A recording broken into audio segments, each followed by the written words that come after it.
Assalamualaikum warahmatullahi wabarakatuh.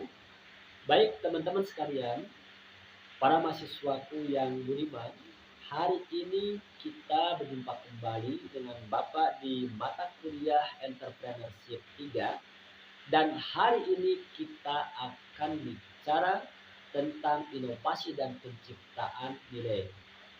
Di sini ada dua kata kunci, yang pertama adalah inovasi, yang kedua adalah penciptaan nilai. Apa itu inovasi? Menurut Kamus Besar Bahasa Indonesia, inovasi itu pertama adalah pemasukan atau pembaharuan atau pengenalan hal-hal yang baru.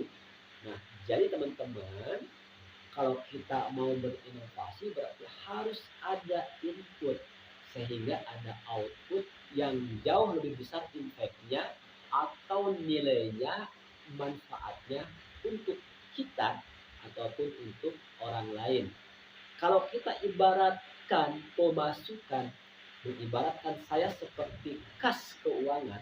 Teman-teman kalau misalkan jadi bendahara, banyak uang yang masuk dari mana-mana, dari si A, dari si B, dari si C. Variannya banyak, uang yang masuk itu tidak hanya dari satu sumber saja. Itulah inovasi juga. Kita harus banyak masukan dari berbagai apa saja yang bisa memberikan gagasan baru, yang bisa memberikan ide-ide baru sehingga di situ kita bisa berinovasi.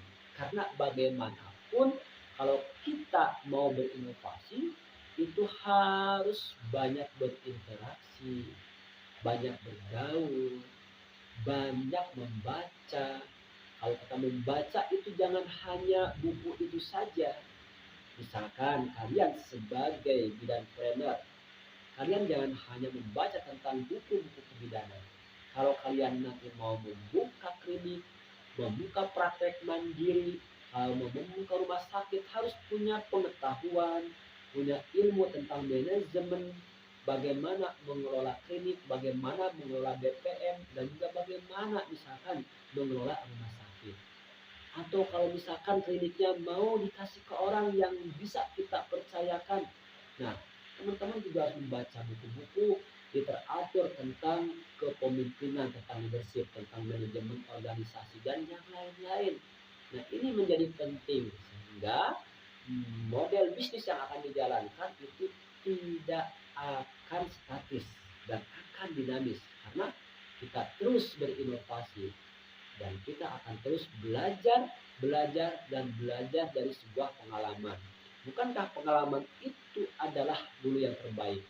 Maka kalau berangkat kita dari sebuah pengalaman dan pengalaman itu bisa menghantarkan kita menjadi sukses, karena dalam pengalaman itu saya yakin kalian akan mampu berinovasi dan bersaing dalam bisnis dengan orang lain.